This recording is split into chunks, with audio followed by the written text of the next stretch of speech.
வணக்கம் மாணவர்களே, இந்த வீடியோவில் என்ன பார்க்க போகிறோம் அப்படின்னா 7ஆம் வகுப்பு கணிதமில் பருவம் 3ல் இயல் 1 எண்ணியல்ல பயிற்சி 1.2 இருக்கக்கூடிய கணக்குகள் தான் பார்க்க போகிறோம். வாங்க பார்க்கலாம். பயிற்சி 1.2 முதல் கேள்வி, அட்டவணை முறையை பயன்படுத்தி கூட்டுக அப்படின்னு கொடுத்துருக்காங்க. ஸோ அட்டவணை முறையை பயன்படுத்தி என்ன பண்ணணும், கூட்டணும். இந்த ரெண்டு எண்ணுங்களை 0.51 0.25 கூட்டணும். நம்ம ஆல்ரெடி எடுத்துக்காட்டில் பார்த்துருக்கோம். ஸோ அட்டவணை முறை அப்படின்னா என்ன பண்ணிக்கணும், சின்ன சின்னதாக சதுரமாக 100 கட்டங்கள் 100 சதுரங்கள் இருக்க மாதிரி நம்ம வரைஞ்சிப்போம். ஸோ மேலேருந்து கீழே பார்த்தாலும் நமக்கு 10 இருக்கும். அதே மாதிரி சைட்டில் பார்த்தாலும் எப்படி இருக்கணும், நமக்கு 10 அப்படிங்கிற மாதிரி வரைஞ்சிக்கிட்டோம் அப்படின்னா மொத்தம் 100 சதுரங்கள் இதில் இருக்கும். இப்போ ஃபஸ்ட்டு என்ன கொடுத்துருக்காங்க, 0.51 0.25 கூட்டுங்க அப்படின்னு கொடுத்துருக்காங்களா. அப்போ 0.51 0.51 இதை கூட்டணும், 0.25 கூட்டணும். நமக்கு ஒன்று தெரியும் என்ன அப்படின்னா, இப்போ ஒரு கட்டத்தோட மதிப்பு 0.01ங்களா. அப்போ 0.51 அப்படின்னா 51 கட்டங்கள். மொத்தம் எவ்வளோ, 51 கட்டங்களா. அப்போது ஒரு வரிசையில் நமக்கு 10 கட்டங்கள் இருக்குன்னு தெரியுங்களா. அப்போ 51 நம்ம ஃபஸ்ட்டு ஷேட் பண்ணிக்கிறோம். அப்போ இது 10 கட்டங்கள் ஆகிடுது. அப்போ 0.10 ஆகிடும். ஸோ அடுத்த 10 இது பண்ணுறோம், 10 10 20 ஆகிடுங்களா. அப்போ 0.20 ஷேட் பண்ணியாச்சு. அடுத்த ஒரு 10, அப்போது 0.30 ஆகிடும். மொத்தமாக 51 ஃபஸ்ட்டு இது பண்ணும். அடுத்து பார்த்தோம் அப்படின்னா அடுத்த வரிசையில் மொத்தம் 10 கட்டங்கள் இருக்குது. அப்போ 0.30 0.10 0.40 ஆகிடுங்களா. ஸோ அடுத்து ஒரு வரிசை இது பண்ணோம் அப்படின்னா 0.50 ஆகிடுச்சு. அப்போது ப்ளூ கலர் எவ்வளோ, 0.50. மொத்தம் நம்ம எவ்வளோ கட்டங்கள் இது பண்ணுவோம், 0.51. அப்போ இதில் 1 மட்டும் இது பண்ணுவாங்களா. அப்போ 0.51 வந்துருச்சு. அடுத்து என்ன கொடுத்துருக்காங்க, 0.25 அப்படின்னு கொடுத்துட்டாங்களா. அப்போ 0.25 இது பண்ணும். அப்போ அது வேறு கலர் எடுத்துக்கலாம். ஸோ எல்லாம் எடுத்துக்கலாம். ஸோ இதில் மீதி இருக்காது 9. இந்த வரிசையை ஷேட் பண்ணோம் அப்படின்னா 10 ஆகிடுங்களா. அப்போ 10 + 9 19 கட்டங்கள் ஆகிடும். 19 இதோட சேர்த்து 20 21 22 23 24 25. அப்போ மொத்தமாக என்னது 0.51 0.25 கலர் அடிச்சாச்சு. 0.51 அப்படிங்கிறது ப்ளூ கலரில் நம்ம இது பண்ணியிருக்கோம். 0.25 கட்டங்கள் அப்படிங்கிறது எல்லோ கலரில் பண்ணியாச்சுங்களா. அப்போ இது ரெண்டையும் கூட்டினா என்ன வரும் அப்படின்னா, நம்ம இது எண்ணணும். ஸோ இது என்ன பண்ணணும், இதை எண்ணணும். அப்போ மொத்தம் எத்தனை, ஃபஸ்ட்டு இதில் 10 20 இது ஒரு 10 20 30 40 50 60 70. ஸோ என்ன பண்ணணும், 0.10 0.10ன்னு போடணும். ஓகேங்களா. அப்போ 0.70 வந்துருச்சு. 0.71 72 73 74 75 76. அப்போ 0.76. அப்போ 0.51 0.25 கூட்டினா நமக்கு என்ன கிடைக்குது, 0.76 கிடைக்குது. இப்போ நார்மலாக கூட்டிக்கலாமா, 0.51 இது ஒன்றுக்கள் இருக்க இடத்துல இருக்குது. இது 10ல் 1 இது 100ல் 1ங்களா. ஸோ அப்போ எழுதிக்கிறோம். அப்போ அதே மாதிரி 0.25 அதே மாதிரி எழுதிப்போங்களா. 5 + 1 6 5 + 2 7 புள்ளி இருக்குது அப்படி வச்சுக்கலாம். 0 0 கூட்டினா என்ன வரும், 0.76. அப்போ இதை வந்து என்ன சொல்லிடலாம் அப்படின்னா, 0.51 0.25 நம்ம கூட்டணும் அப்படின்னா நமக்கு என்ன கிடைக்குதுன்னா 0.76 அப்படிங்கிற விடை நமக்கு கிடைக்குது. அடுத்து இதில் ரெண்டாவது கேள்வி, இடமதிப்பு அட்டவணையை பயன்படுத்தி கீழ்கண்டவற்றை கூட்டுக அப்படின்னு கொடுத்துட்டாங்களா. அப்போ இடமதிப்பு அட்டவணையை பயன்படுத்த சொல்கிறாங்க. அப்போ ஃபஸ்ட்டு இங்கே என்ன எழுதிப்போம், தசம எண் எழுதிப்போம். தசம எண் கொடுத்துருக்க எண் என்னன்னு எழுதிப்போம். ஸோ கொடுத்துருக்க எண் என்னது 25.8 18.53. அப்போ 25.8 என்ன இருக்குது அப்படின்னா ஒன்றுக்கள் இருக்குது 10கள் இருக்குது 10ல் 1 இருக்குது. இங்கே என்ன இருக்குது, ஒன்றுக்கள் இருக்குது 10கள் இருக்குது 10ல் 1கள் 100ல் 1கள் இருக்குங்களா. ஸோ அப்போ மேலே எழுதிக்கிறோம். அப்போ மேலே என்ன வரும், 10கள் வரும் 1கள் வரும் 10ல் 1 வரும் 100ல் 1 வருமா. ஸோ இப்போ கொடுத்துருக்கூடிய எண்ணெய் எழுதிக்கிறோம். ஃபஸ்ட்டு என்ன எண்ணெய் 25.8. ரெண்டாவது என்ன 18.53. அப்போ 10கள் வந்து 2 25ல் 1கள் வந்து 5 10ல் 1 வந்து 8 100ல் 1 இல்லை அப்படின்னா அது 0 போட்டுக்கணும். இங்கே 10கள் 1 1கள் 8. ஸோ 10ல் 1 வந்து 5 100ல் 1 3. இப்போ இதை ரெண்டையும் கூட்டணுங்களா. அப்போ கூட்டினா என்ன கிடைக்கும், 0ட 3 கூட்டினா 3 ஆகிடும். 8ோட 5 கூட்டினா அப்படின்னா 13 மீதி 1 இருக்கும். ஸோ 5 + 1 6 6 + 8 என்ன ஆகிடும் 14 ஆகிடும். 4 மீதி 1 இருக்கும். 2 + 1 3 3 + 1 4 அப்படின்னு வந்துடுங்களா. ஸோ ஒன்றுகளுக்கும் 10ல் 1களுக்கும் நடுமத்தில் புள்ளி வரும். இப்போ இது ரெண்டு கூட்டினா என்ன வருது, 43.33 44.33 வருது. அப்போ தேர்ஃபோர் 25.8ஓட 18.53 கூட்டணும் அப்படின்னா 44.33 தான் விடை. இது நம்ம இடமதிப்பு பார்த்தோம் அப்படின்னா 2வது டேர்ம்லேயே நம்ம பார்த்துருப்போம். அடுத்து 3வது கேள்விக்கு எழுதிக்கலாங்களா? ஃபர்ஸ்ட் என்ன எழுதுவோம்? தசம எண் என்னென்ன இருக்குது? 10கள் இருக்குது, 1கள் இருக்குது, 10ல் 1 இருக்குது, 100ல் 1 இருக்குது, 1000ல் 1 இருக்கா? அப்போ 10கள். அடுத்து 1கள், அடுத்து 10ல் 1, 100ல் 1, 1000ல் 1. ஸோ கொடுத்தக்கூடிய ஃபஸ்ட்டு என்னென்ன? 14.4. ரெண்டாவது என்ன? 23.435ங்களா? ஸோ இப்போ இது ரெண்டையும் கூட்ட போகிறோம். அப்போது 10கள் இருக்க இடத்துல 1 இருக்குது, 1கள் இருக்க இடத்துல 7 இருக்குது, 10ல் 1 இருக்க இடத்துல 4 இருக்குது, 100ல் 1 இல்லை, 1000ல் 1 இல்லை.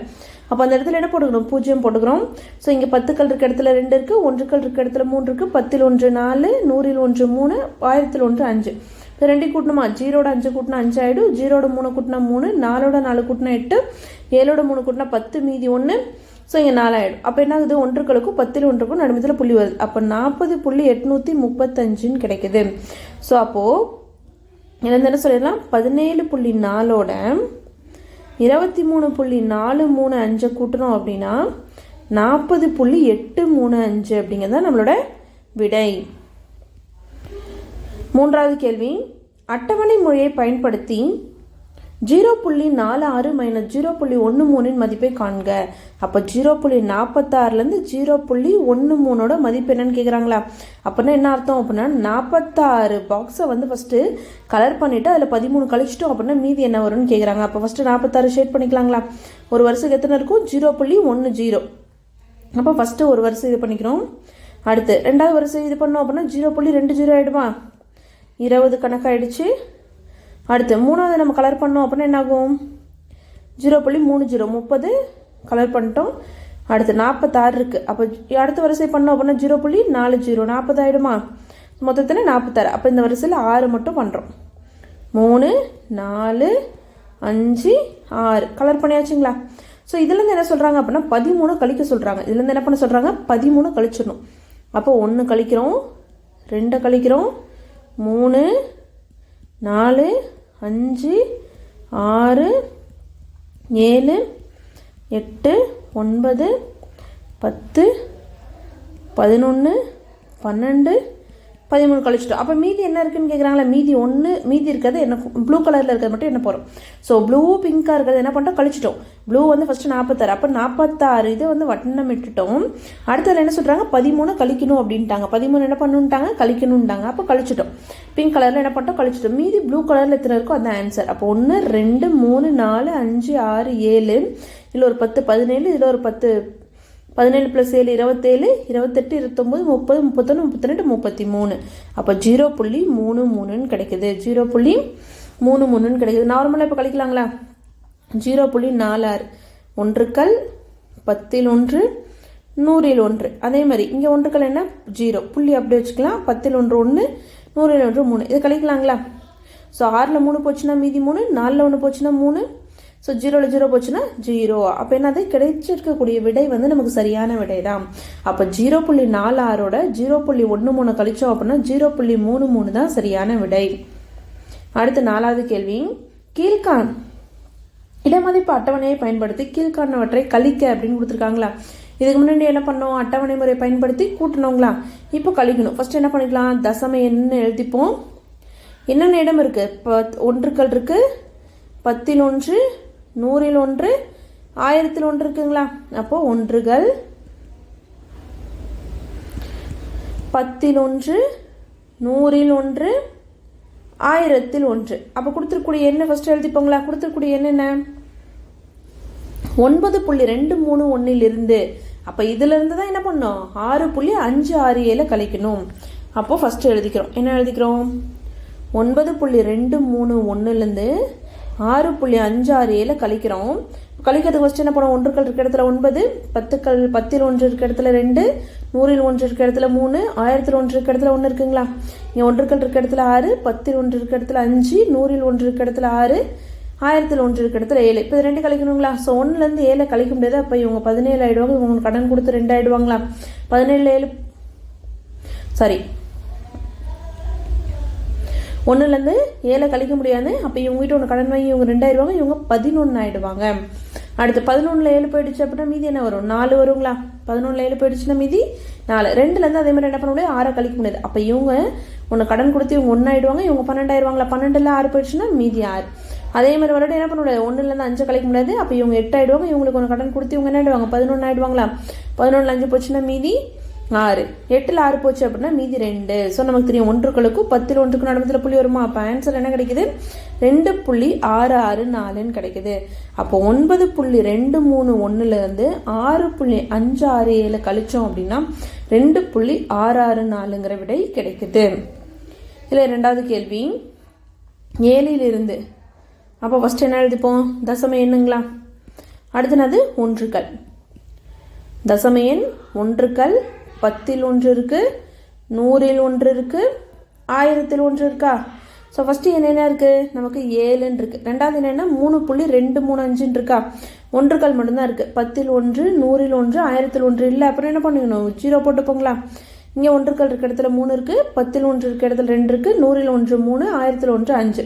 இப்போ இதை கழிக்கிறோம். 0லேருந்து என்ன பண்ண முடியாது? 5 கழிக்க முடியாது. அப்போ இவங்ககிட்ட ஒன்று கடன் வாங்கலான்னா இவங்களும் 0வா இருக்காங்க, இங்கே 0 இருக்காங்க. அப்போ இந்த 7லேருந்து ஒன்று கடன் வாங்கிட்டு இவங்க என்ன ஆயிடுவாங்க? 6 ஆயிடுவாங்க. இவங்க ஒன்று கடன் கொடுத்தனால 10 ஆயிடுறாங்களா? இந்த 10லேருந்து ஒன்று இவங்களுக்கு பக்கத்தில் கடன் கொடுத்துரும். அப்போ இவங்க 10 ஆயிடுறாங்க, இவங்க 9 ஆயிடுறாங்களா? இந்த 10லேருந்து மறுபடியும் இவங்களுக்கு ஒன்று கடன் கொடுத்துரும், இவங்க 10 ஆயிடுறாங்க, இவங்க 9 ஆயிடுறாங்க. 10ல் 5 போச்சுன்னா மீதி 5, 9ல் 3 போயிடுச்சு அப்படின்னா மீதி 6, 9ல் 2 போச்சுன்னா 7, 6ல் 3 போச்சுன்னா 3. ஸோ அப்போ ஒன்றுகளுக்கும் 10ல் 1க்கும் நடுமத்தில் புள்ளி வருமா? அப்போ 3.765 அப்படிங்கிறதான் விடை. அப்போ இதுலேருந்து என்ன சொல்லிடலாம் அப்படின்னா 7லேருந்து 3.235 கழிச்சோம் அப்படின்னா 3.765 அப்படிங்கிற விடை நமக்கு கிடைக்குது. 5வது கேள்வி சுருக்குக. 23.5 மைனஸ் 27.89 ப்ளஸ் 35.4 மைனஸ் 17 அப்படின்னு கொடுத்துருக்காங்களா? ஸோ சுருக்கணும் அப்படின்னா என்ன விடை கிடைக்கும்னு கேட்குறாங்க. அப்போ ஃபஸ்ட்டு கொஸ்டின் எழுதிக்கலாம். 23.5 மைனஸ் 27.89 ப்ளஸ் 35.4 மைனஸ் 17 இருக்குங்களா? ப்ளஸில் இருக்கிறதும் மைனஸில் இருக்க தனித்தனியாக பிரிக்க போகிறோம். ப்ளஸில் 2 இருக்குது, மைனஸில் என்ன இருக்குது? 2 இருக்குங்களா? நமக்கு தெரியும். ஸோ நமக்கு என்ன பார்த்துருக்கோம் அப்படின்னா கூட்டல் கூட்டல் ப்ளஸ் ப்ளஸ் அப்படின்னா என்னது? ப்ளஸ்ன்னு பார்த்துருக்கோம். மைனஸ் மைனஸ்னாலும் ப்ளஸ்ன்னு பார்த்துருக்கோங்களா? ஸோ கூட்டலில் முழு எண்களை நம்ம முழு எண்ணில் தசம எண்ணை கூட்டணும் அப்படின்னா 2 ப்ளஸில் இருந்துச்சுன்னா ப்ளஸ் குறி ஒரு 2 கூட்டணும். மைனஸ் மைனஸ் இருந்தால் ப்ளஸ் குறி போட்டு 2 கூட்டி பெரிய என்னோட குறி எதுவாக ஆன்சருக்கு போடுவாங்களா? ஸோ அப்போ ஃபஸ்ட்டு என்ன பண்ணுறோம்? 23.5ஐயும் 35.4ஐயும் கூட்டிக்கிறோம். ரெண்டுமே ப்ளஸில் தானே இருக்குது. அப்போ அதை கூட்டிக்கிறோம். 5 + 4 9 ஆகிடும். புள்ளி இருக்கு அப்படியே வச்சுக்கலாம். 5 3 8 ஆகிடும். 2 + 3 5 ஆயிடும். அப்போ 58.9 கிடைக்குதுங்களா? அடுத்து 27.89ல் என்னென்ன இருக்குன்னு பாருங்கள். 10கள் இருக்குது, ஒன்றுக்கள் இருக்குது, 10ல் 1 இருக்குது, 100ல் 1 இருக்குங்களா? ஸோ இது இருக்குது. இது எப்படி இருக்குது? நமக்கு மைனஸில் இருக்குது. அதேமாதிரி இங்கே 10கள் இருக்குது, ஒன்றுக்கள் இருக்குது. 10ல் 1 100ல் 1 இல்லை. அப்போ அங்கே என்ன போட்டுக்கணும்? 0 போட்டுக்கணும். ஸோ 9ல் 0 போயிடுச்சுன்னா 9, 8ல் 0 போயிடுச்சுன்னா 8, ஸோ 7ல் 7 போயிடுச்சுன்னா 0, 2ல் 1 போயிடுச்சுன்னா மீதி 1. அப்போ என்ன வருது? மைனஸ் இது ரெண்டையும் கூட்டணும் இல்லைங்களா? அப்போ 9ஓட 0 கூட்டினா 9. ஏன்னா மைனஸ் மைனஸ் அப்படின்னா என்ன பண்ணணும்? ரெண்டையும் கூட்டிக்கிட்டு பெரிய நம்பரோட குறி போடணும். மைனஸ் மைனஸ் அப்படின்னா என்ன பண்ணணும்? ரெண்டையும் கூட்டி பெரிய நம்பர் குறி போடணும். 9ஓட 0 கூட்டினா 0, 8ஓட 0 கூட்டினா 0, 7ஓட 7 கூட்டினா 14 ஆகிடும், மீதி 1 ஆகிடும். 2 + 1 3, 3 + 1 4. அப்போ மைனஸ் 44.89 கிடைக்குதுங்களா? அப்போது இதுக்கு பதிலாக எழுதணும். அப்போ 23.5 மைனஸ் 27.89 35.4 மைனஸ் 17 எப்படி கிடைக்குது அப்படின்னா நமக்கு ப்ளஸில் இருக்க 2 கூட்டினா 58.9 கிடைச்சிச்சு. மைனஸில் இருக்க 2 கூட்டினா 44.89 கிடைச்சிருக்குங்களா? இப்போ மறுபடியும் போடுறோம். என்ன இருக்குது? 10கள், ஒன்றுக்கள், 10ல் 1, 100ல் 1. 10கள் இருக்க இடத்துல 5, 8, 9, 100ல் 1 எதுவுமே இல்லை. இப்போ ஃபர்ஸ்ட் நம்பருக்கு 0. இங்கே என்ன வரும்? 4, 4, 8, 9ங்களா? ஸோ ஒன்றுக்களுக்கும் 10ல் 1க்கு நடுமத்தில் புள்ளி வரும். இப்போ இதை கழிக்க போகிறோம். அப்போது 0லேருந்து 9 என்ன பண்ண முடியாது? கழிக்க முடியாது. அப்போ இவங்ககிட்ட ஒன்று கடன் வாங்கிறவங்க 8 ஆயிடுவாங்க, இவங்க 10 ஆயிடுவாங்களா? ஸோ 10ல் 9 போச்சுன்னா மீதி 1, 8ல் 8 போச்சுன்னா 0, ஸோ 8ல் 4 போச்சுன்னா மீதி 4, 5ல் 4 போச்சுன்னா மீதி 1. அப்போ என்ன கிடைக்குது? 14.01. இது ப்ளஸில் இருக்குது, இது மைனஸில் இருக்குது. ப்ளஸ் மைனஸ்னால் என்ன பண்ணுவோம்? கழிக்கணும். கழிச்சிட்டு பெரிய எண்ணோட குறி போடுவோம். பெரிய எண் என்ன 58.9. அப்போ 58.9க்கு என்ன குறி இருக்குது அப்படின்னா ப்ளஸ் குறி இருக்கனால நம்மளோட விடை 14.01. அப்போ தேர்ஃபோர் கொஸ்டின் என்ன கொடுத்தாங்க, 23.5 மைனஸ் 27.89 ப்ளஸ் 35.4 மைனஸ் 17 இது பண்ணோம் அப்படின்னா 14.01ங்கிற விடை கிடைக்குது. அடுத்த 6வது கேள்வி, சுலைமான் 3.35 கிலோகிராம் உருளைக்கிழங்கு, 2.250 கிலோகிராம் தக்காளி மற்றும் வெங்காயம் வாங்குகிறார். சுலைமான் அப்படிங்கிறவர் என்ன பண்ணுறாருங்களா, உருளைக்கிழங்கு தக்காளி வெங்காயம் வாங்குறாருங்களா. உருளைக்கிழங்கோட எடை வந்து 3.350 கொடுத்துட்டாங்க. தக்காளியோட எடை வந்து 2.250 கொடுத்துட்டாங்க. வெங்காயத்தோட எடை என்னன்னு கொடுக்கல. மொத்த பொருளின் எடை, ஸோ இந்த 3 பொருளை உருளைக்கிழங்கு தக்காளி வெங்காயம் இது 3 சேர்த்தோம் அப்படின்னா அதோட எடை எவ்வளோன்னு கொடுத்துட்டாங்க. அப்படி இருந்துச்சு அப்படின்னா வெங்காயத்தின் எடை எவ்வளவுன்னு கேட்குறாங்களா. அப்போது மொத்தத்துலேருந்து உருளைக்கிழங்கு தக்காளியோட எடை கழிச்சிட்டோம் அப்படின்னா நமக்கு கிடைச்சிருங்களா. அப்போது உருளைக்கிழங்கின் எடை கொஸ்டின் என்ன கொடுத்துருக்காங்க, உருளைக்கிழங்கின் எடை கொடுத்துருக்காங்களா.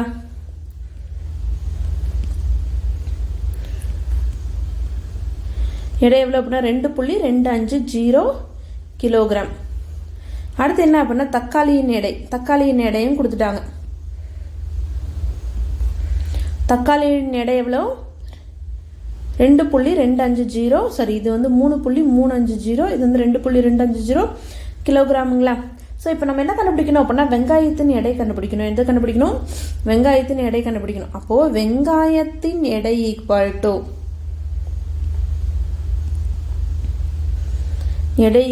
டு எப்படி கண்டுபிடிப்போம், மொத்த எடை. மொத்தமாக 3 சேர்த்து எவ்வளோ எடை வந்துச்சோ மொத்த எடை மைனஸ் மொத்த இடத்துலேருந்து என்ன பண்ணுவோம், உருளை ப்ளஸ் தக்காளி எடையை கழிக்கணும். மொத்த இடையிலேருந்து உருளைக்கிழங்கு தக்காளி என்ன பண்ணோம் கழிச்சிட்டோம் அப்படின்னா நமக்கு ஆன்சர் கிடைச்சிடும். மொத்த எடை எவ்வளோ நமக்கு 10.250 மைனஸ் இதில் என்ன பண்ணும், உருளைக்கிழங்கு தக்காளி கழிக்கணுங்களா. உருளைக்கிழங்கு எவ்வளோ 3.350, தக்காளி எவ்வளோ அப்படின்னா 2.250ங்களா.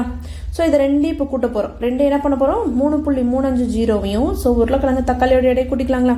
அப்போ 3.350, ஸோ பொன்றுக்கள் 10 100 1 1000ங்களா.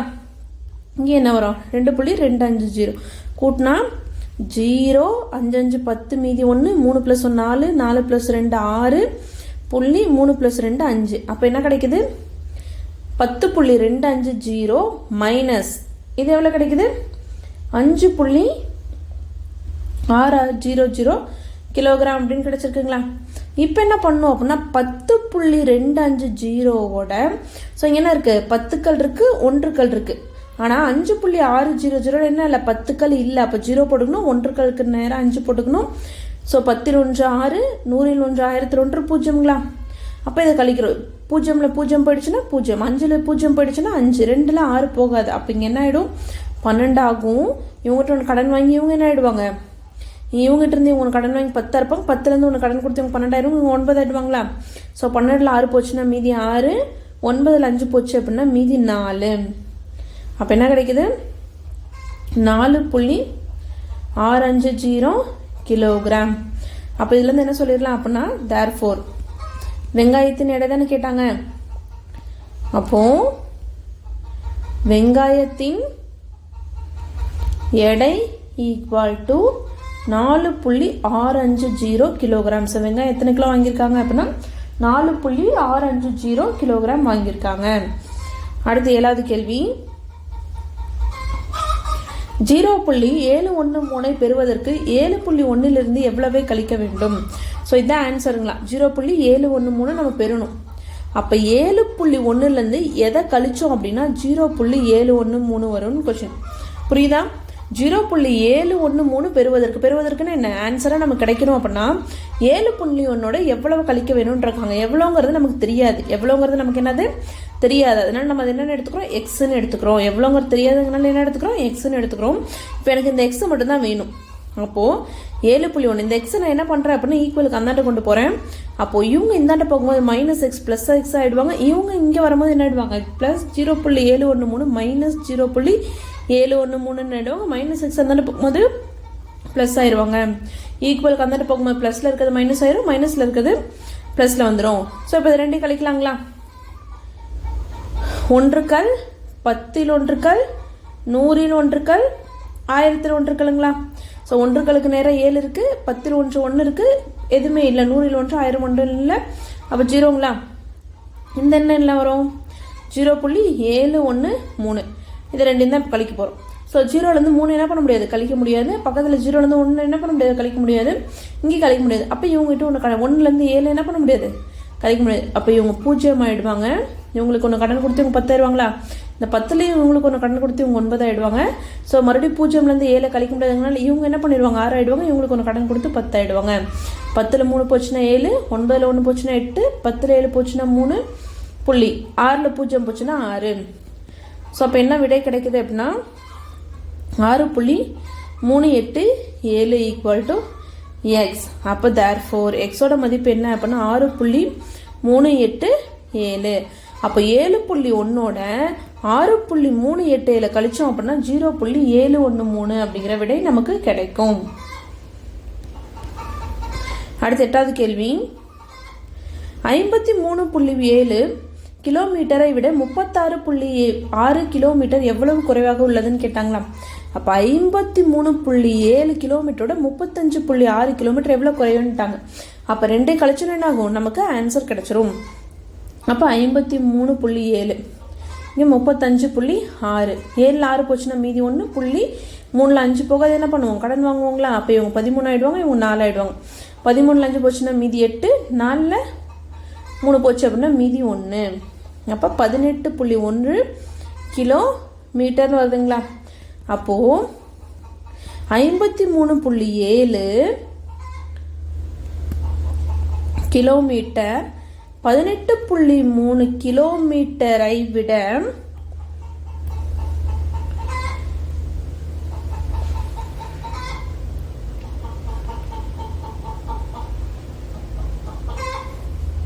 ஸோ இங்கே இது என்ன வரும் அப்படின்னா 15.7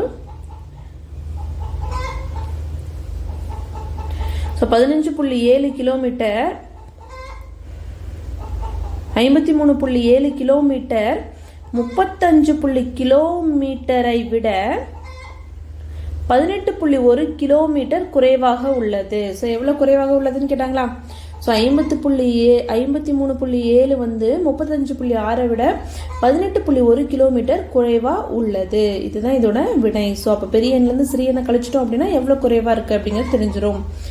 அடுத்து 9வது கேள்வி, அகிலன் வடிவேல் பெட்டியை ரூபாய் 25.75க்கும் பென்சிலை ரூபாய் 3.75க்கும் பேனாவை ரூபாய் 17.90க்கும் வாங்குகிறான். ஓகேங்களா? கடைக்காரரிடம் ரூபாய் 100 கொடுக்கிறான் எனில் அவன் திரும்ப பெறும் தொகை எவ்வளவு அப்படின்னு கேட்குறாங்களா? ஸோ என்ன பண்ணுறாங்க, வடிவேல் பெட்டி ஃபஸ்ட்டு வாங்குறாங்க. வடிவேல் பெட்டி வந்து ரூபாய் 25 ரூபாய் 75 பைசா. அடுத்து என்னது அப்படின்னா பென்சில் வந்து ரூபாய் 3.75. அடுத்து பேனா எல்லாம் எவ்வளோ அப்படின்னா ரூபாய் 17.90 பைசா. ஓகேங்களா? இப்படி வாங்கிட்டாங்க அப்படின்னா மொத்தம் இவங்க எவ்வளோ ரூபாய்க்கு பொருள் வாங்கியிருப்பாங்க, மீதி கடைக்காரர்கிட்ட என்ன பண்ணிட்டாங்களா 50 ரூபாய் கொடுத்துட்டு மீதி எவ்வளோ வாங்கியிருப்பாங்க அப்படின்னு கேட்குறாங்களா? ஸோ மொத்த தொகை கண்டுபிடிக்கலாமா? அப்போ வாங்கின பொருளோட மொத்த தொகை வேணும் அப்படின்னா 3 கூட்டமா? அப்போ மொத்த தொகை = ஸோ வடிவேல் பெட்டி வந்து 25 ரூபாய் 75 பைசா, பென்சில் வந்து 3 ரூபாய் 75 பைசா, பேனா வந்து 17 ரூபாய் 90 பைசா. இதை 3ஐயும் கூட்டுறோம்.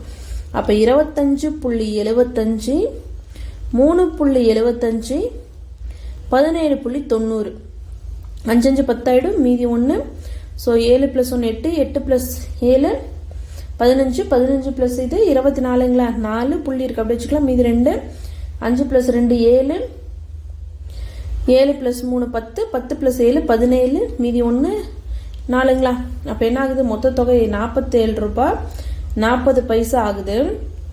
இப்போ திரும்ப பெறும் தொகை கேட்குறாங்களா?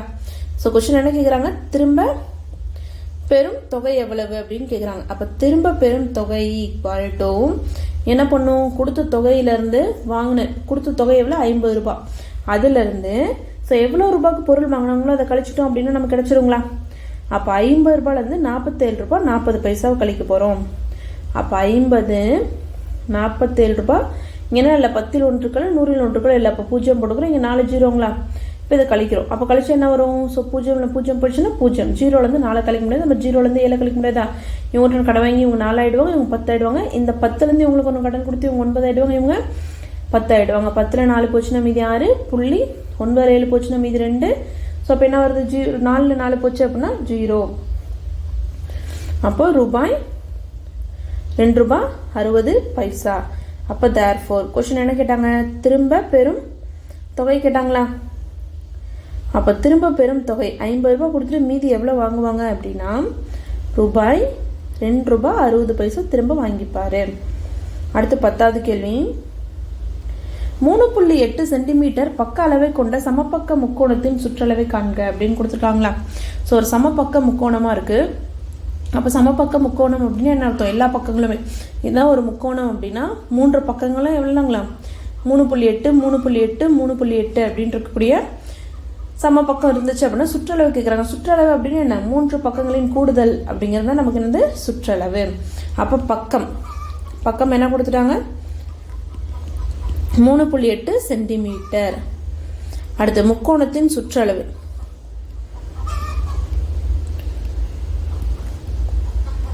முக்கோணத்தின் சுற்றளவு வேணும் அப்படின்னா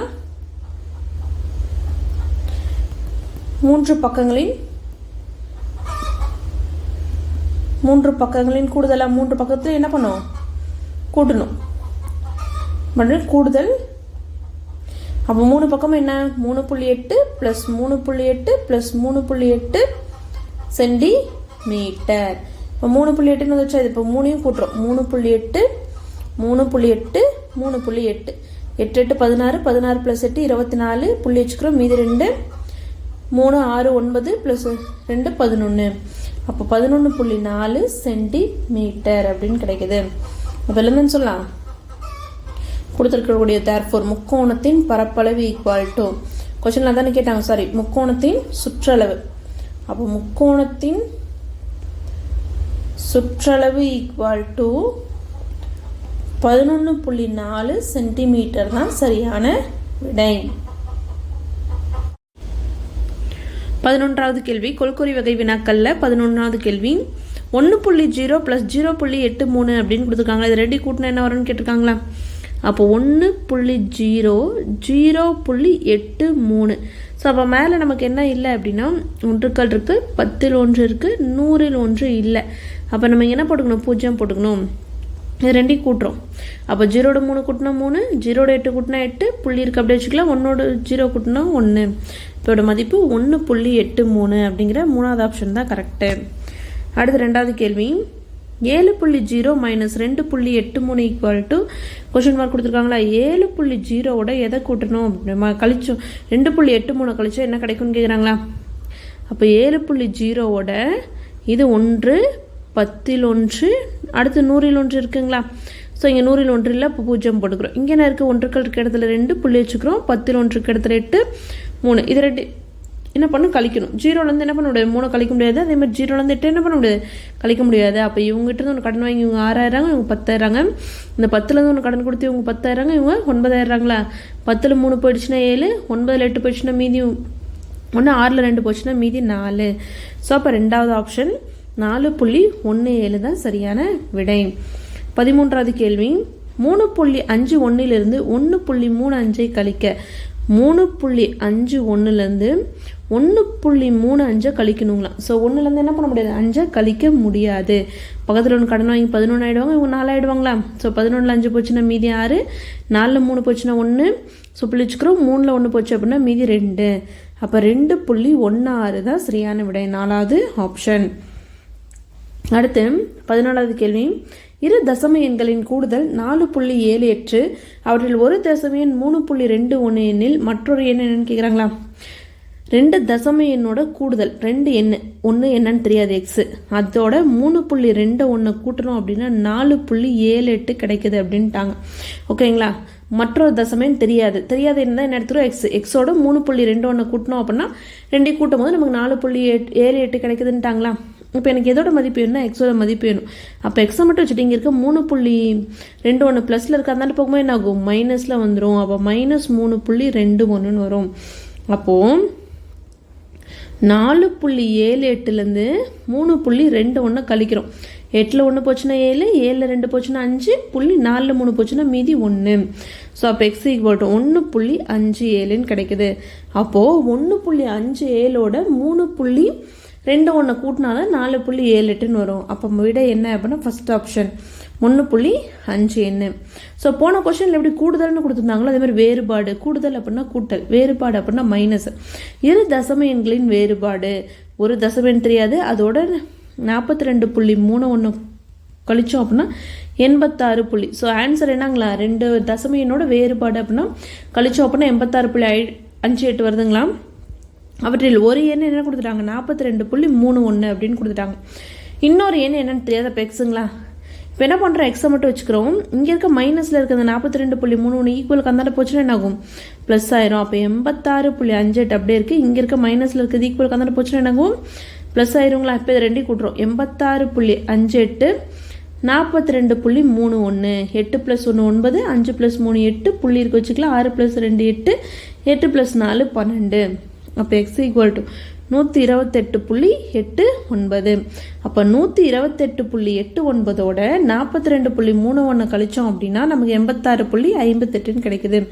அப்போ ஃபர்ஸ்ட் ஆப்ஷன் 128.89 தான் சரியான விடை. இந்த வீடியோவில் உங்களுக்கு ஏதாவது டவுட் இருந்துச்சு அப்படின்னா கமெண்ட்ல கேளுங்க. தேங்க்ஸ் ஃபார் வாட்சிங்.